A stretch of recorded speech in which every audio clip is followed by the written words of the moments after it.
আজ আমরা ভাবছি এটা যে আমি প্রতিদিন নাফরমানি করছি, একটা সেজদাও দেই না, একটা গোলামিও করি না, আল্লাহর একটা হুকুমও মানি না।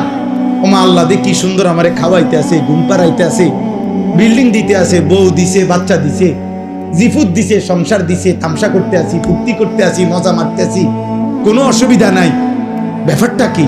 আল্লাহ বলেন, হ্যাঁ বান্দা, ব্যাপারটা হলো এই, মালিক ইয়াউমিদ্দিন, হিসাবের জন্য তো আজকের দিন না, হিসাবের জন্য তো আখিরাত।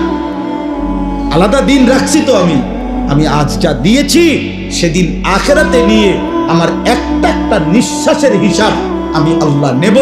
আমার এক এক লোকমা খাবার, আমি এক এক ঢোক পানি, আমার চোখের পলক, আমার কায়নাতের যত কিছু দিয়ে তোমাকে উপভোগ করাইছি, আমি তার হিসাব নেব, হিসাব নেব, হিসাব নেব। আমি বাদশাহ, আমি রাজা ধীরাজ, আমি মালিক, আমি কিয়ামত দিবসের বিচার দিবসের মালিক।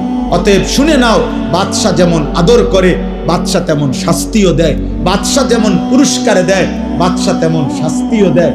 এজন্য আমি রহমানের কারণে দুনিয়া এখন দিচ্ছি, কিন্তু আমি মালিক, আমি জব্বার, আমি আজিজ, আমি যুনতিকাম, আমি শাদীদুল ইকাব, আমি সারিউল হিসাব, আমি হিসাব গ্রহণকারী, আমি কঠোর শাস্তিদাতা, আমি প্রতিশোধ গ্রহণকারী। অতএব আমি আখিরাতে ছাড়বো না বান্দা। আমার একটা একটা নিয়ামতের সেকেন্ড সেকেন্ড, মিনিট মিনিট, মুহূর্ত মুহূর্তের হিসাব আমি নেব নেব নেব। সেদিন আমি আল্লাহ তোমারে বেইজ্জতি করে কঠিন আযাব দিয়ে একটা একটা লাথি দিয়া জাহান্নামে ফেলাইব।